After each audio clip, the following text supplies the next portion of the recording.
ओम साईं राम। दोस्तों नमस्कार, स्वागत है आप सभी का आपके अपने इस यूट्यूब चैनल यूट्यूब फैमिली में, जिसका नाम है साईं कबीर। दोस्तों, बाबा ने किसी को कृष्ण रूप में दर्शन दिए, किसी को भगवान राम रूप में, किसी को माता रानी, किसी को विट्ठल, किसी को विनोबा, किसी को दत्तात्रेय रूप में दर्शन दिए। बाबा कहते भी हैं कि जैसा भाव रहा जिस जन का, वैसा रूप हुआ मेरे मन का।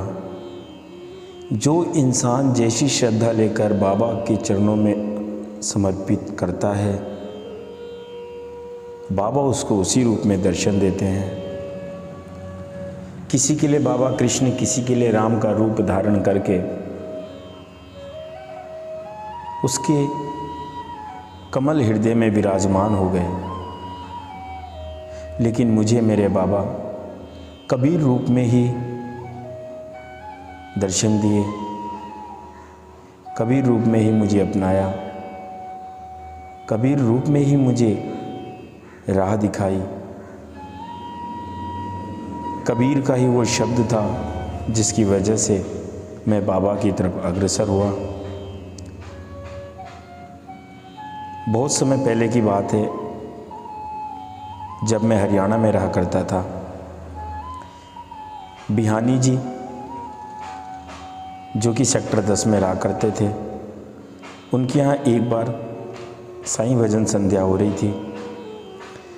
मैं वहीं के पास वाले शिव मंदिर में कभी कभार कबीरदास जी के एक दो गोहे गा लिया करता था,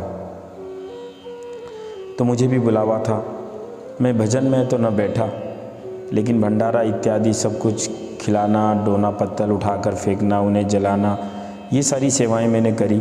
और जब दरबार उठने वाला था तो मैं अपने आप ही दरबार के पास पहुंचा, और वहाँ पर एक किताब रखी हुई थी बाबा की। पूरा ठीक से मुझे नाम याद नहीं है, शायद श्री करुणा में साईं बाबा, ये पुस्तक का नाम था। दोस्तों, जब मैंने किताब का पन्ना खोला तो एक पेज के ऊपर कई लाइनें होती हैं, 7-8 पैराग्राफ होते हैं, कई शब्द होते हैं, कई अक्षर होते हैं, लेकिन बाबा को मुझे अपनी तरफ खींचना था। कुछ न कुछ बाबा का ऋण था मेरे ऊपर, जो मुझे उनकी प्रीति प्राप्त हुई। जिस शब्द पे मेरा नज़र गया वो शब्द कबीर था। दोस्तों, मैं आपको बता नहीं सकता कि मुझे क्या मिल गया। मुझे इतनी खुशी हुई।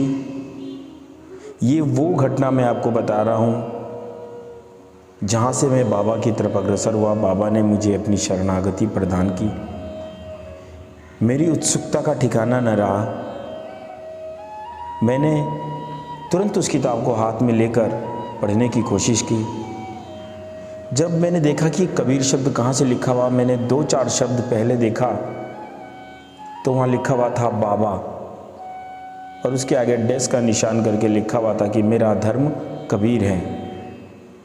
दोस्तों, मेरे पूरे शरीर में वाइब्रेशन आ गई, मेरे रोंगटे खड़े हो गए, और मैं उस पेज के सबसे ऊपर चला गया।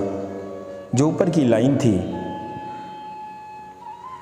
जहाँ पर एक नाना जोशी बाबा से पूछते हैं, जो कि एक इंस्पेक्टर थे। एक चोरी के मामले में किसी ने झूठा आरोप बाबा के ऊपर लगाया था। बाबा ने जो सम्मत प्राप्त किया था उसको धूनी माई में जला दिया था। बाबा की मस्जिद में ही कोर्ट बन गया।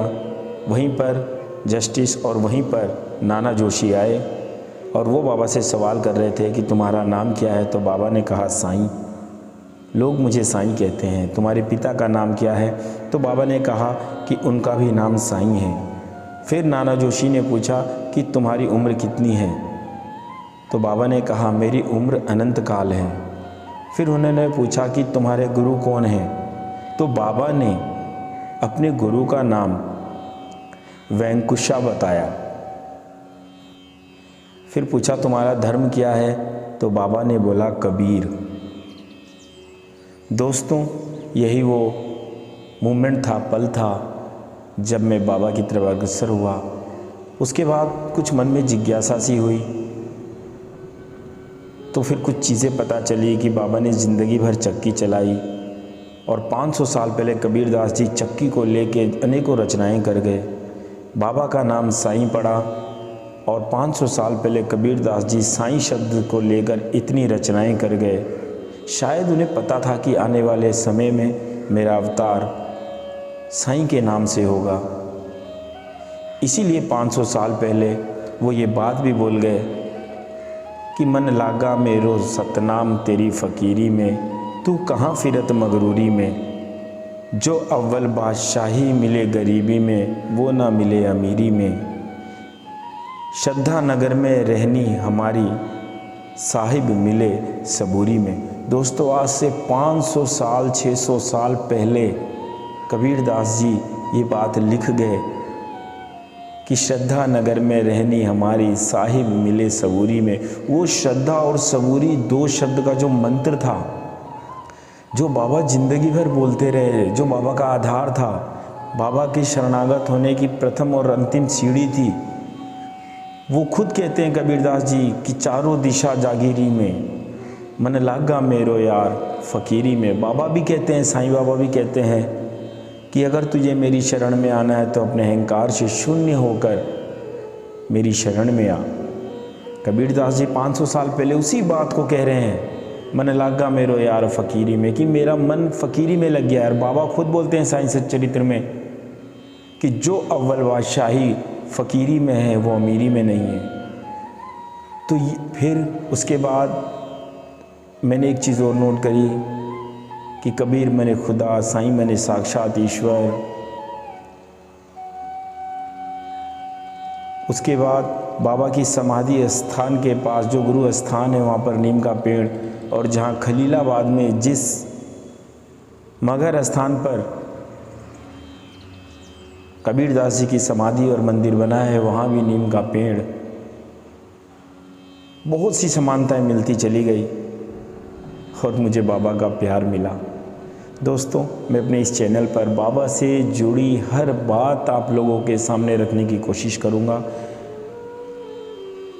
आप लोग अपने मन में सबका मालिक एक निष्पक्ष भाव से बाबा के जीवन चरित्र को सुनिए, उनकी कृपा को समझने की कोशिश कीजिए, उनका प्यार, उनका आशीर्वाद किस तरह बरस रहा है, किस तरह बाबा हमारा साथ देते हैं, ये सभी एहसास करने की कोशिश कीजिए।